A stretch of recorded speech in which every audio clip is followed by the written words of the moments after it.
Hello കുട്ടീസ്, welcome back to our channel. ഇന്ന് നമ്മുടെ ലഞ്ച് പ്രിപ്പറേഷൻ്റെ സെക്കൻഡ് ഡേ ആട്ടോ. 30 ഡേയ്സിൽ സെക്കൻഡ് ഡേ ആണ്. രാവിലെ തന്നെ കുഞ്ഞുങ്ങൾക്ക് പാലും കൊടുത്ത് നേരെ അടുക്കളയിലേക്ക് കയറി. പനി ആയതുകൊണ്ട് ചുക്ക് കാപ്പി ആട്ടോ ഇട്ടത്. ചുക്ക് കാപ്പിയും രാവിലത്തേക്ക് ഇന്ന് ദോശയും സാമ്പാറുമാണ്. അരിദോശയും സാമ്പാറും.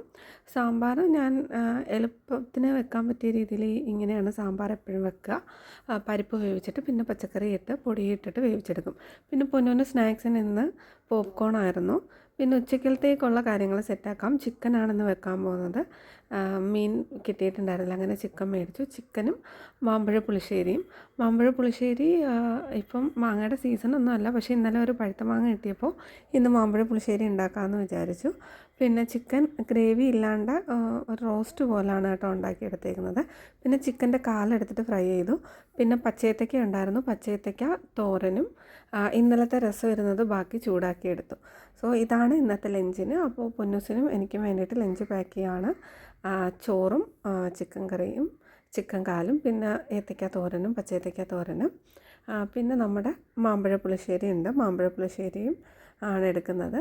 പിന്നെ സാമ്പാർ പൊന്നൂന് ഭയങ്കര ഇഷ്ടമായതുകൊണ്ട് രാവിലത്തെ ദോശയുടെ സാമ്പാർ കുറച്ചെടുത്ത് അവൾക്ക് കൊടുത്തു. ഇതാണ് ഇന്നത്തെ ലഞ്ച്. സെക്കൻഡ് ഡേയിൽ ഈ ഒരു ലഞ്ച് എല്ലാവർക്കും ഇഷ്ടപ്പെട്ടു എന്ന് വിചാരിക്കുന്നു. ഈ ചിക്കൻ റോസ്റ്റിൻ്റെയും മാമ്പഴ പുളിശ്ശേരിയുടെയും വീഡിയോസ് ഞാൻ സെപ്പറേറ്റ് ആയിട്ട് ഇടാം കേട്ടോ.